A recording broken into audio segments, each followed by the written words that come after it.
Mga kapatid, sa gitna ng ating panahon, tayong lahat ay tinatawag na pakinggan ang hinaing ng ating kalikasan. Sabi ni Pope Francis sa Laudate Deum, kinakailangang muling itaguyod ng sangkatauhan ang pangangalaga sa kalusugan ng ating planeta para sa susunod na henerasyon. Dito sa Metro Manila, kitang-kita natin ang mga konkretong problema. Ang patuloy na pagdumi ng Ilog Pasig, ang tambak ng basura, kung saan-saan, at ang makapal na usok ng polusyon sa EDSA. Ito'y mga senyales na napapabayaan natin ang kalikasan.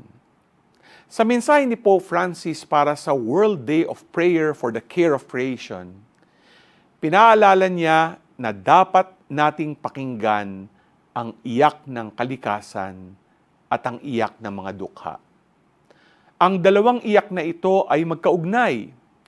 Kapag may baha ay lumalala ang paglubog ng mga komunidad sa Marikina, Navotas, at iba pang lugar, ang pinakamahihirap, ang pinakamatinding na apektuhan.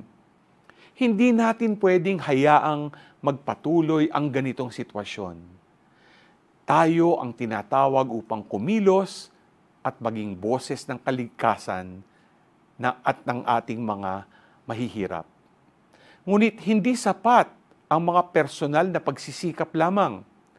Sabi ni Pope Francis sa Laudate Deum, kailangan natin ng pangkalahatan at institusyonal na ekologikal na pagbabago.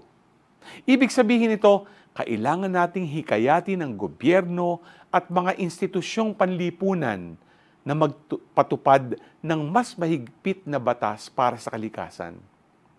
Isulong ang tamang urban planning at magtaguyod ng mga proyekto sa ating mga parokya, tulad ng pagtatanim ng puno, tamang segregasyon ng basura at pagtitipid ng enerhiya.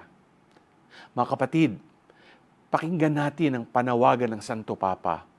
Sama-sama bilang isang bayan, yakapin natin ang malalim na pagbabago at magtulungan upang pagilingin ang ating kalikasan.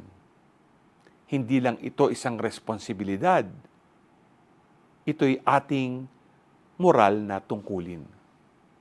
Naway ang ating mga pagkilos, puno ng pananampalataya, pag-asa at pag-ibig, ay magdulot ng pagbabago na kinakailangan natin. Maraming salamat po at pagpalain tayo ng Diyos.